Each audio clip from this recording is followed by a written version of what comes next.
Olá, muito bom dia. Começa agora, ao vivo, o Boletim Câmara desta quarta-feira, dia 14 de agosto de 2024. E agora você fica sabendo o que vai ser destaque nessa edição. Câmara de Taubaté aprova regulamentação de bancas e quiosques. Polícia realiza operação contra o PCC no Vale e prende 14 suspeitos. Livro Garota Fenomenal conta a história da cantora Celi Campelo. Brasil e Chile vão reconhecer a habilitação dos dois países. Desnutrição é responsável por mais de 90 mil mortes de idosos nos últimos 20 anos. E na entrevista de hoje, nós vamos receber o advogado Bruno Boller para falar sobre o uso responsável de redes sociais. Essas e mais notícias no Boletim Câmara, que começa agora.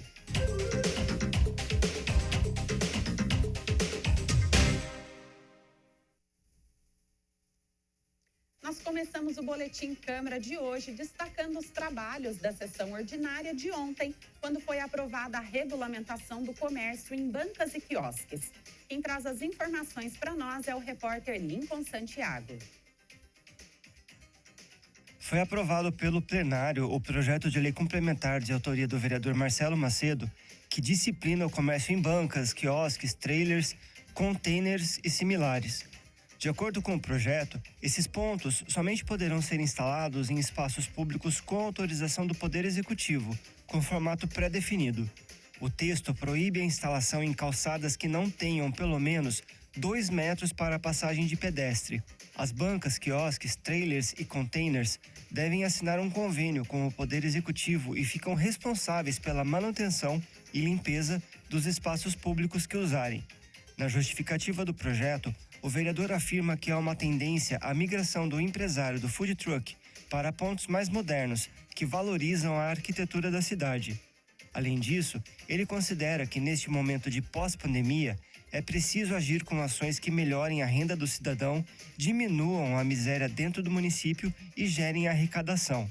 Foi aprovada uma emenda apresentada pela Comissão de Justiça, que retira do projeto um trecho que tratava do procedimento dentro da Prefeitura. A comissão considerou que não compete à Câmara determinar a forma como o prefeito irá conduzir seus processos administrativos. Esse projeto foi aprovado em primeira votação e volta à pauta na semana que vem para votação em segundo turno. Depois disso, o texto segue para a sanção do prefeito.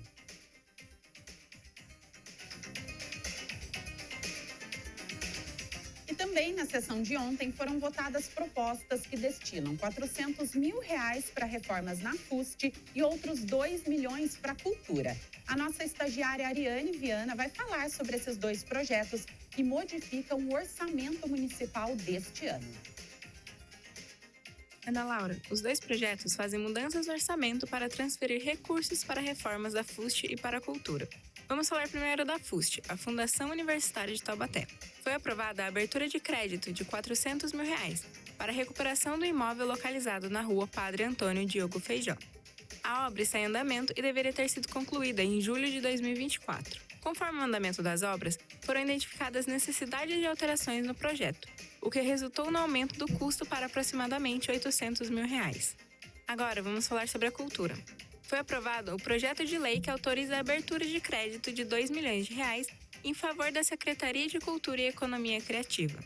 Os recursos têm origem em rendimentos referentes às transferências concedidas pela União por meio da Lei Aldir Blanc de Incentivo à Cultura. De acordo com a mensagem enviada pelo prefeito à Câmara, os recursos repassados aos municípios por meio dessa lei devem ser utilizados no prazo de 180 dias. Se não, são automaticamente revertidos ao Fundo Estadual de Cultura. Obrigada, Ariane, por repercutir as votações de ontem e trazer essas informações para a gente. E assim como o projeto anterior de regulamentação das bancas e dos quiosques, esses projetos também dependem de segunda votação e depois de sanção do prefeito para que se tornem leis. E hoje nós recebemos aqui nos nossos estúdios o advogado Bruno Boller. A gente vai falar sobre os perigos e boas práticas nas redes sociais. Doutor Bruno, seja muito bem-vindo. Obrigada por aceitar o nosso convite. Olá, Ana. Bom dia. Obrigado pelo convite. É sempre um prazer estar aqui. Vamos lá, para a gente começar. O senhor considera que atualmente a gente tem mais riscos e perigos na internet ou a gente tem mais cordialidade e interação social? Infelizmente, mais riscos. Nós temos um número maior de crianças utilizando e não observando as normas mínimas de regulamentação das redes sociais. Então, isso é um risco para as crianças que acabam ficando expostas. A maior parte das redes sociais, pelo menos que eu tenho contato ali, que verifico essa informação, elas são restritas para pessoas de até 18 anos. Então, direcionadas aí para maiores de idade. Como que fica aí a fiscalização para as crianças que utilizam, como o senhor bem colocou, que são aí as mais prejudicadas, que estão em mais risco? Na verdade, é um trabalho para os pais, né? Os pais precisam fiscalizar o uso da rede pelos seus filhos. Então, quando aquelas notas iniciais, quando vai de aceite para ingressar numa rede social, até o limite mínimo são 13 anos. E a maioria das pessoas não se dão conta. Então, dos 13 aos 18, o responsável pelo uso acaba sendo os pais. Então, os pais têm o dever de acompanhar, de fiscalizar o uso desses menores para evitar qualquer tipo de problema.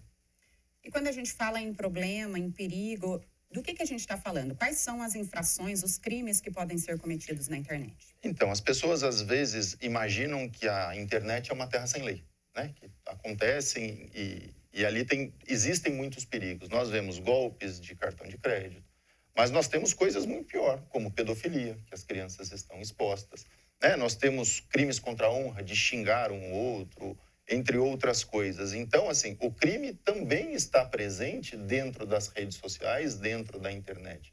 Então, eventualmente, o seu filho pode ser uma vítima, ou, de repente, no escrever alguma coisa, também pode se tornar o autor.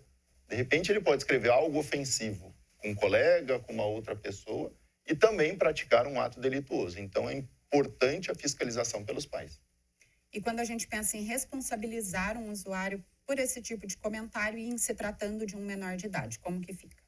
Então, a pessoa ofendida, ela pode fazer um boletim de ocorrência e, através da identificação, seja do computador ou do aparelho telefônico, eles vão chegar na autoria.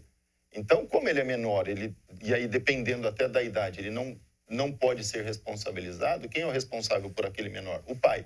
O pai vai responder pela atitude do filho. Então, se você não fiscalizar o que o seu filho está fazendo, a consequência pode acabar sendo o pai. Agora, ainda falando sobre esses comentários, eu quero falar mais especificamente de algumas situações. Existem grupos aí em que as pessoas trocam indicações de prestadores de serviço, de comércios, e geralmente as pessoas emitem a opinião delas com relação a esses serviços. Até que ponto a gente pode ser verdadeiro quando você enfrentou algum tipo de problema? Ao falar mal, ao reclamar, ao expor uma situação que de fato aconteceu, mas ali você está, de certa forma, falando mal daquele prestador de serviço ou daquele comércio.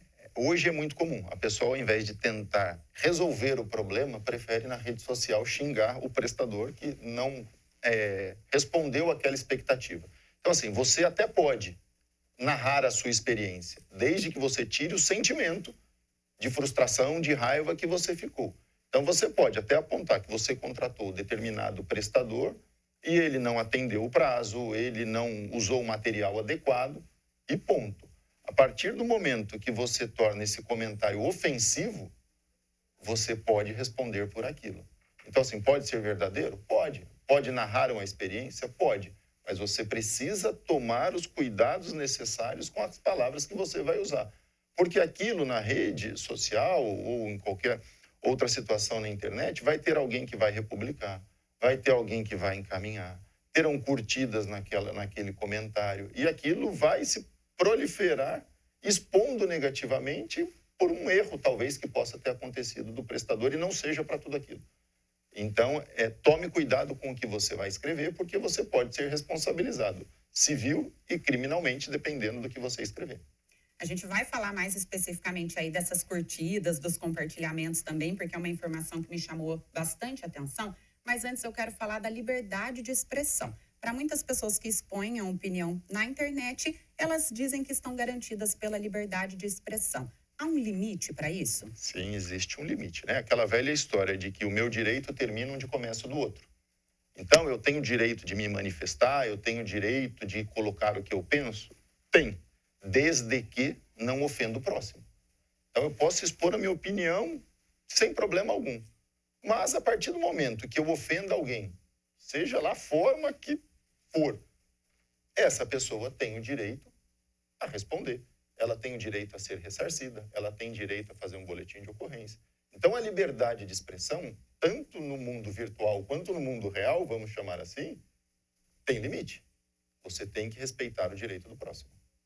Doutor Bruno, a gente estava falando na semana passada aqui no Boletim Câmara sobre um projeto de autoria da vereadora Vivi da Rádio que fala sobre a instalação de câmeras de segurança nas escolas e instituições de ensino. E dentre esse debate levantou essa questão de nós termos imagens, vídeos, fotos que contenham crianças e adolescentes. Diante disso, eu te pergunto, a gente precisa ter algum cuidado ao postar fotos, vídeos nas nossas redes sociais, ainda que seja da sua família, do seu filho, mas que apareçam outras crianças? Como é comum nesses ambientes escolares, que muitas vezes o pai, a mãe, tira foto numa festinha escolar ali, numa confraternização, mas aparecem outras crianças. É sempre importante tomar cuidado com essa exposição, principalmente de criança. Eu falo assim, primeiro que a maioria dos adultos não consultam as crianças para saber se elas querem estar ali expostas. Tirar uma foto para guardar no álbum de família, ótimo. Mas a partir do momento que você expõe, será que essa criança quer ser exposta? Você sabe quem tem acesso a essas fotos? Então existem diversos perigos escondidos e que às vezes o pai e a mãe, na boa intenção, não imagina que pode expor uma criança. Quando você expõe o seu filho é um problema, e quando você expõe uma outra criança, um terceiro que você sequer conhece, também corre risco essa criança. Então, assim, será que o pai daquela criança quer que a filha saia na foto? E às vezes sai, vai tirar uma foto, tem crianças no fundo. Então, assim, eu sempre oriento que não coloquem fotos que exponham crianças que você não conhece. Ah, é uma foto, vai sair meu filho, meu sobrinho? Ok, mas evite colocar. Até porque o pai ou o responsável daquele menor pode entrar em contato sugerindo, solicitando que tire, e não sendo tirada até medida judicial para que aquela foto seja retirada e não exponha aquela criança. No início da nossa conversa, o senhor bem citou aí o termo de privacidade que a gente precisa aceitar ao fazer cadastro em algum site, alguma rede social, e muitas vezes a gente não lê, porque são termos muito longos, com letras muito pequenininhas, então a gente aceita e segue a vida. Quais são os riscos que a gente corre ao aceitar esses termos de privacidade com relação ao tratamento dos nossos dados? Você coloca assim, às vezes, não, a gente nunca lê, né? Todo mundo vai lá, está com pressa, coloca, é muito grande, de fato, as letras são pequenas, simplesmente dá ok para continuar o uso. Ali existem as regras e os termos de uso de como você pode usar. Existem os limites que você pode chegar e que aquela rede social pode te impedir além daquilo. Então, quando você publica certas coisas e a rede social te tira do ar, fala, mas o que eu fiz que aconteceu? Se você tivesse lido, você saberia que aquilo não pode. Então, existem limites, existem regras. Vamos dizer que aquilo é a lei para o uso daquela rede social. Então, ali coloca todos os limites que você pode ou não. E também garantias de exposição que você tem direito de resposta. Então, ali funcionam as regras. E a partir do momento que a gente começa a usar sem saber as regras, nós estamos correndo risco. Oferecendo risco e correndo risco. Então, assim, por menor que seja a letra, por mais longo que seja o texto, leia e fique atento. Principalmente se estiver fazendo para o menor. E a gente não tem uma legislação específica para a internet. Nesse caso, o que se aplica? Código Civil, o Código Penal.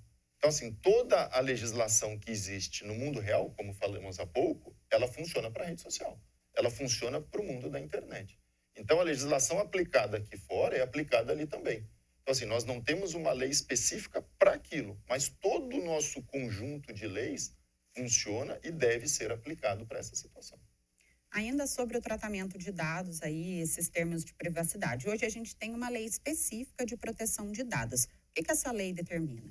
Então, toda a exposição do usuário, então, especificamente do usuário. Então, você faz o cadastro, você coloca seus dados pessoais, nome, endereço, telefone, CPF, RG. Essas informações, elas jamais podem ser divulgadas pela rede. E você também, tendo acesso, eventualmente, a de algum usuário, você também não deve dispor aquilo na rede. Você deve informar a rede que determinado informação vazou para que ela se resguarde e não exponha aquela pessoa. Então, tudo que vai além do que você quer que esteja exposto, não pode aparecer. Então, assim, eu quero postar uma foto, você expôs. Qualquer dado seu interno, eles não podem expor. E se a gente tiver alguma desconfiança de que esses dados vazaram? Porque é muito comum a gente receber ligações oferecendo serviços e a gente se pergunta como é que essa empresa teve acesso a essa informação, e foi de alguma maneira. Então, é assim, infelizmente, existem empresas que vendem as informações. Hoje, por conta desta lei específica, fica mais difícil por conta da responsabilização. A importância de ter uma lei específica. Mas você hoje tem sites aí principalmente para consumidor, que você pode fazer a reclamação daquela empresa que está te procurando, né, para que ela não te procure mais, para que ela não entre mais em contato com você. Mas você também pode fazer um boletim de ocorrência. A gente sabe que é mais difícil, a polícia tem tanta coisa para fazer, mas que você pode fazer um boletim de ocorrência para tentar chegar em quem liberou os seus dados. O senhor falou do risco aí das curtidas e dos compartilhamentos. Fala um pouquinho para a gente sobre isso. Geralmente as pessoas ficam mais preocupadas com os comentários, mas de que forma a pessoa pode ser responsabilizada por meio das curtidas? Esse é um ponto importante que a maioria das pessoas não tem conhecimento. Então, se você vê uma matéria, ou uma notícia, ou uma exposição, alguém expondo alguém numa rede social, uma simples curtida pode gerar, para aquela pessoa que está sofrendo aquela exposição, ela pode entrar com uma ação civil cobrando dano moral de quem curtiu ou de quem compartilhou. Porque quanto maior o número de curtida, quanto maior o número de compartilhamento, o algoritmo vai expondo aquela situação com mais frequência na rede. E você que está sofrendo pela exposição, pela notícia, seja o que for, você acaba sendo mais exposto. Então, em virtude disso, cabe uma ação de indenização, de dano moral contra essas pessoas. Então, viu alguma notícia, achou que ela pode gerar algum problema, não curta, não compartilhe, porque você também pode ser responsabilizado. Quem fez, responde civil e criminalmente por aquilo. E quem curtiu, pode responder pelo dano moral, como quem compartilhou. Normalmente, as pessoas acabam não fazendo, porque assim, é um número de curtidas muito grande, compartilhamento muito grande, dá muito trabalho achar todo mundo. Mas não impede que a pessoa faça. Então, a curtida e o compartilhamento também deve ser feito com muito cuidado e muito critério. Então, até uma simples curtida você pode estar contribuindo aí para disseminar uma informação falsa, ofensiva. Exatamente. Então, assim, muito cuidado. Então, assim, por isso o uso com responsabilidade. Por isso eles colocam idade mínima. Por isso que eles colocam um adulto como responsável por aquela criança que está ali. Por quê? Porque antigamente era vamos colocar o bullying, era na escola e acabava na escola. A pessoa não saía da escola e carregava aquilo. Hoje não, por conta da rede social, ela fica 24 horas exposta. Então, uma curtida, um compartilhamento de algo que possa prejudicar alguém, quem fez deve ser responsabilizado. Perfeito, doutor Bruno. Quero agradecer mais uma vez a sua presença aqui. Em seu nome, eu já convido aqui, deixo o convite. Amanhã nós temos solenidade em comemoração ao Dia do Advogado aqui na Câmara. Então, vai ser uma oportunidade de homenagear a classe. Desde já, eu deixo o convite aqui feito. Obrigada pela presença. Eu que agradeço o convite, agradeço estar aqui. É sempre bom informar as pessoas dessa situação. E obrigado pelo Dia do Advogado. Até a próxima, então. E uma operação da Polícia Civil para combater o tráfico e o crime organizado aqui no Vale. Quem traz as informações é o repórter Lucas Levin. A Polícia Civil, por meio da Delegacia de Investigações Gerais, deflagrou a Operação Novo Leste, com o objetivo de cumprir 40 mandados judiciais, sendo 22 de busca e apreensão e 18 de prisão temporária. A operação visa atingir integrantes da organização criminosa PCC envolvidos no tráfico de drogas. Os mandados foram cumpridos nas cidades de São José dos Campos, Caçapava e Bragança Paulista, e a ação envolveu a participação de todos os policiais do Departamento Estadual de Investigações Criminais, o DEIC de São José, além de contar com os apoios policiais do DOP, Departamento de Operações Policiais Estratégicas, e equipes de todas as delegacias seccionais do DINTER 1. A operação prendeu 14 pessoas suspeitas, sendo 2 detidos em flagrante com posse de drogas. Durante a execução dos mandados, os agentes apreenderam celulares e também descobriram a participação de outros suspeitos na facção criminosa. A operação segue em andamento e conta com desdobramentos no litoral norte. Obrigada, Lucas. E agora seguimos com as informações sobre o trânsito para você que vai utilizar as principais rodovias que cortam a nossa cidade e a nossa região.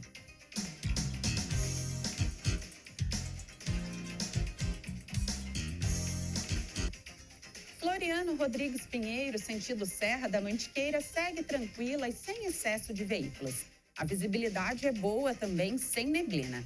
A rodovia Oswaldo Cruz, sentido Litoral Norte, não tem relatos de congestionamento. A viagem segue sem ocorrências, mas conta com um pouco mais de movimento ali de veículos na chegada e na saída de Ubatuba.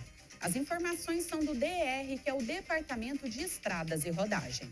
A rodovia Presidente Dutra tem um registro de trânsito intenso na altura de São José dos Campos, dos quilômetros 137 ao 139, altura de Eugênio de Melo. Então, a orientação para o motorista é reduzir a velocidade e manter a distância segura do carro à frente. Nos demais trechos, é importante manter a atenção. As informações são da CCR Nova Dutra, empresa que administra a rodovia. E a repórter Tânia Vinhas traz agora uma boa dica de leitura. Acaba de ser lançado o livro Garota Fenomenal, Celi Campelo e o Nascimento do Rock no Brasil. Podem chamá-la como quiser. Rainha dos brotos, o broto certinho, ídolo da juventude, rainha do rock and roll. Mas, pra gente, não tem outro jeito. Célia Campelo Gomes Chacon é a nossa Celinha, Celi Campelo, aquela que levou o nome de Taubaté para todo o Brasil. Agora, chegou a vez do país conhecer a sua história. A biografia Garota Fenomenal, Celi Campelo e o Nascimento do Rock no Brasil foi resultado de 6 anos de pesquisas e entrevistas com figuras fundamentais na vida de Celi, como os irmãos Nelson e Tony e do viúvo Eduardo Chacon.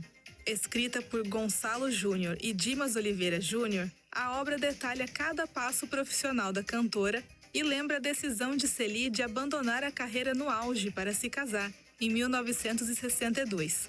Ela também traz um relato detalhado da trajetória fonográfica da artista, música a música, com análise de cada gravação. Celi foi mais que pioneira no rock do Brasil. Foi por causa dela que o mercado dos discos criou e investiu no segmento jovem. A discografia de Celi Campelo é formada por 5 álbuns, gravados em apenas 3 anos. Uma carreira curta, que marcou para sempre a história, ou seria pré-história, do rock nacional. Vale a leitura.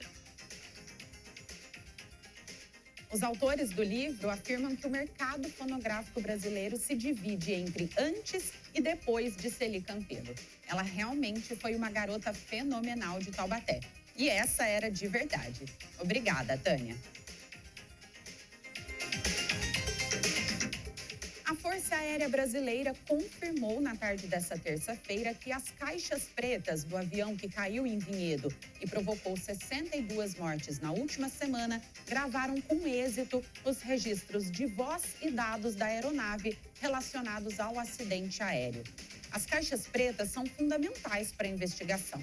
Segundo a FAB, elas gravam diálogos e sons estabelecidos na cabine, como possíveis alarmes sonoros e conversas também entre os pilotos com o controle do espaço aéreo. Os gravadores estão sendo analisados desde sábado no Laboratório de Leitura e Análise de Dados de Gravadores de Voo do CENIPA, que é o Centro de Investigação e Prevenção de Acidentes Aeronáuticos, que fica em Brasília. São 2 caixas pretas. A primeira delas é um gravador que registra as conversas e os sons dentro da cabine de pilotagem. A segunda registra informações e parâmetros da aeronave, como altitude, velocidade, posição das manetes, os botões acionados, entre outros dados técnicos ao longo do trajeto. O CENIPA explicou que os peritos estão fazendo um estudo minucioso dos diálogos e sons da cabine, a fim de identificar, entre outras coisas, os possíveis alarmes sonoros que apitaram na aeronave momentos antes da queda. Para isso, pode ser necessário o uso de software de análise do som. Já os peritos responsáveis pelo gravador de dados estão no processo de conversão desses dados eletrônicos para unidades de engenharia. Brasil e Chile vão reconhecer a carteira de habilitação dos dois países.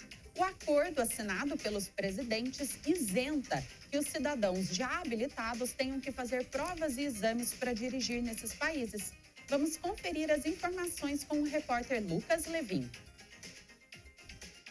Brasileiros residentes no Chile e chilenos que vivem no Brasil agora poderão converter suas carteiras de habilitação sem a necessidade de fazer novos exames. O novo acordo se aplica exclusivamente a quem já possuía CNH antes de se tornar residente no país vizinho. Além disso, existem outros requisitos para a conversão da habilitação, que são a carteira ser definitiva e estar em vigor, não sendo aceita provisórias. O acordo não se aplica a menores de 18 anos, mesmo que possuam CNH definitiva, e restrições e sanções previstas na habilitação original devem ser respeitadas. O solicitante também deve estar apto física e mentalmente, de acordo com a legislação do país. E o processo inclui pagamentos de taxa e cumprimento de formalidades administrativas. E para garantir a autenticidade dos documentos, o acordo também estabelece mecanismos de consulta entre as autoridades de trânsito dos dois países. O acordo também beneficia turistas, permitindo que maiores de idade conduzam veículos temporariamente com a CNH válida do país de origem, desde que comprovem que estão no país apenas a passeio.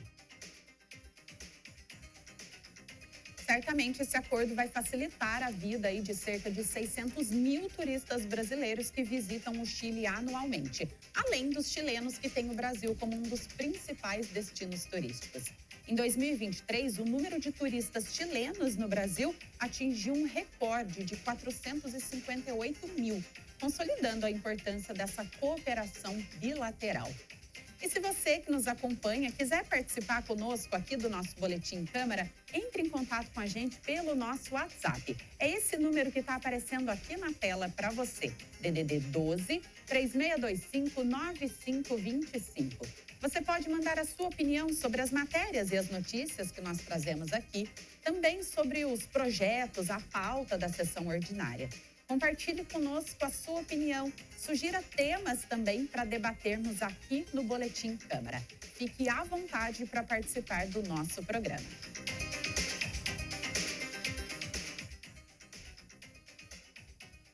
E agora nós seguimos com as manchetes dos principais jornais da nossa região e do Brasil.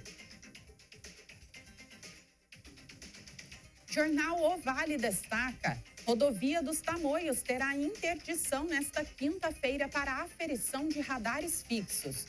Os bloqueios serão iniciados às 9h30 da manhã e devem levar cerca de 4 horas para serem concluídos.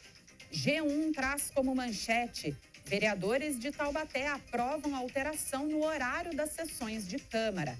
Justificativa apresentada no projeto é de que o horário atual tem gerado transtornos com relação ao término das sessões ordinárias. Para entrar em vigor, o projeto ainda deve ser promulgado pelo presidente da Câmara, vereador Alberto Barreto. Portal da Universidade de Taubaté destaca: Clínica de Estética da Unital oferece novos atendimentos gratuitos à população. Os serviços oferecidos para homens e mulheres são realizados pelos alunos do 6º semestre de Estética e Cosmética. No cenário nacional, a Folha de São Paulo destaca: Moraes escolhia alvos e pedia ajustes em relatórios contra bolsonaristas para embasar ações. Mensagens revelam o uso do TSE fora do rito para investigações no STF. Ministro afirmou que todos os procedimentos foram oficiais e regulares. Entre os anos 2000 e 2021, foram registradas mais de 90 mil mortes de idosos causadas por desnutrição no Brasil. A repórter Tânia Vinhas traz mais informações sobre esse triste dado. 93.868 idosos morreram no Brasil por desnutrição. O número assusta, mesmo que seja ao longo de um período que engloba 20 anos, já que a expectativa de vida da população brasileira é maior do que há 2 décadas, e essa é uma morte evitável. A estatística foi publicada na Revista Brasileira de Geriatria e Gerontologia, com dados do Sistema de Informações sobre Mortalidade do Ministério da Saúde. De acordo com a pesquisa, o período registrou uma queda na taxa de mortalidade entre as pessoas de 60 a 79 anos, mas os números se mantiveram estáveis e elevados entre a população acima de 80 anos. No caso da desnutrição, até foi observada uma tendência decrescente, mas isso não significa que não há motivo para preocupação. Segundo Ronilson Ferreira Freitas, pesquisador da Universidade Federal do Amazonas e orientador do estudo, em 2021 foram 10,6 mortes a cada 100 mil pessoas, o que ainda é considerado uma taxa alta, já que ninguém deveria morrer por desnutrição. E a desnutrição, analisada pelo estudo, não se refere apenas à fome, mas também à baixa ingestão de proteínas. É possível fazer todas as refeições do dia, estar com o peso considerado normal e ainda assim estar desnutrido. A longo prazo, a alimentação incorreta leva à perda de massa muscular, o que prejudica a qualidade de vida dos idosos. Sem força nos músculos, eles têm mais dificuldade para exercer atividades simples, como se levantar, além de correr mais risco de quedas e fraturas. Os motivos dessa desnutrição são variados. Entre eles estão problemas de dentição e deglutição, comuns nessa fase da vida, demências e doenças crônicas, e até mesmo a própria fraqueza muscular, que atrapalha tarefas como ir ao mercado e cozinhar. Isso sem falar nos casos de depressão e solidão na terceira idade, que tiram a vontade de comer. Também não podemos nos esquecer das influências socioeconômicas, com o salário da aposentadoria cada vez menor e os remédios cada vez mais caros. Aí sobra pouco para encher a despensa. As políticas públicas atuais são capazes de pelo menos interromper o aumento do problema, mas os especialistas da área afirmam que essas políticas precisam ser discutidas e aprimoradas. Pois é, Tânia. E apesar de ter tantas causas, essa é uma questão de saúde que precisa ser melhorada. Nós contamos com a atenção do nosso poder público, sobretudo com relação à criação de políticas públicas. E o Brasil registrou 4.678 casos por hora de tentativas de golpe via aplicativo de mensagem ou ligação telefônica nos últimos 12 meses, segundo uma pesquisa da Datafolha, em parceria com o Fórum Brasileiro de Segurança Pública. Essa fraude, mais conhecida como golpe do 0800, golpe da confirmação de compra ou golpe da falsa central de atendimento, envolve uma comunicação feita por mensagem ou ligação em que um fraudador se passa por um funcionário de alguma empresa e tenta convencer a vítima a comprar algo ou a transferir dinheiro. Olhando para um recorte mais específico, a pesquisa mostra que foram 4.504 tentativas de golpe via aplicativo ou ligação, somente envolvendo transferência ou boleto falso. Nesses casos, o fraudador se passa pelo funcionário de um banco que tenta confirmar uma tentativa de compra ou de transferência de dinheiro, geralmente de alto valor, e induzem a vítima a fornecer dados da conta que podem resultar no roubo do dinheiro. A pesquisa foi realizada entre os dias 11 e 17 de junho, com mais de 2.500 pessoas entrevistadas de todas as regiões brasileiras. O cálculo para projetar o número de casos levou em conta a proporção de pessoas que relataram terem sido vítimas de cada tipo de golpe nos últimos 12 meses e também o tamanho total da população. O levantamento tem uma margem de erro de 2 pontos percentuais para mais ou para menos. Bom, esse é um tema que nós já trouxemos aqui no Boletim Câmara, né? Infelizmente, são inúmeros casos. Todos os dias, os criminosos criam novas formas de enganar e ludibriar as pessoas. E nós, quando ingênuos, acabamos caindo, né? Até porque muitas vezes esses golpistas usam nomes de familiares nossos. Todo cuidado é pouco. Na dúvida, nós devemos ir pessoalmente à instituição bancária e confirmar essa informação. Geralmente, os bancos informam de que maneira eles contatam os clientes, se eles fazem por ligação, por SMS. Tem instituições bancárias que entram em contato somente pelo aplicativo do banco, por exemplo. E agora nós seguimos com a previsão do tempo. As informações são do nosso estagiário Murilo Henrique.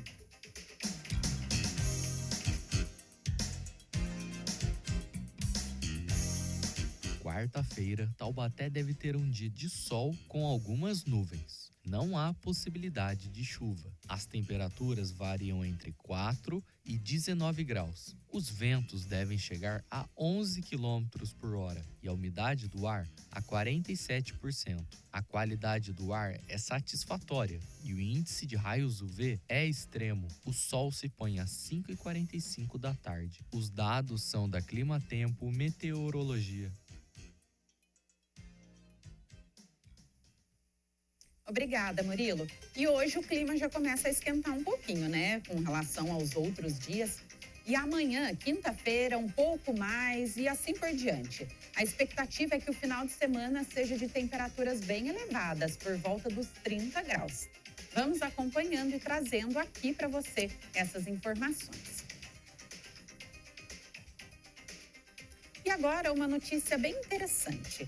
Uma fábrica que extrai ouro de lixo eletrônico e transforma o material em moedas e joias acabou de ser inaugurada no país de Gales. A Royal Mint, fabricante oficial de moedas britânicas do Reino Unido, vai conseguir processar até 4.000 toneladas de placas de circuito impresso anualmente. Essas placas estão presentes em nossa vida em qualquer aparelho eletrônico que nós utilizamos.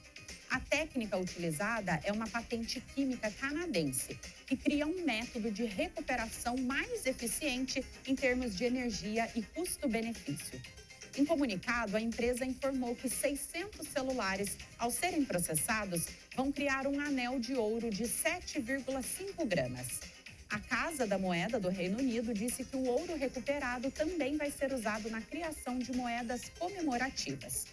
A geração de lixo eletrônico aumenta em 2,6 milhões a cada ano, segundo um levantamento.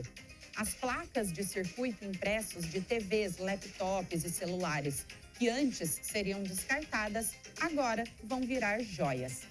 Esta é uma maneira mais sustentável de minerar o ouro de alta qualidade e vai entregar ao consumidor artigos de luxo, produzido em meio ao crescente desafio ambiental.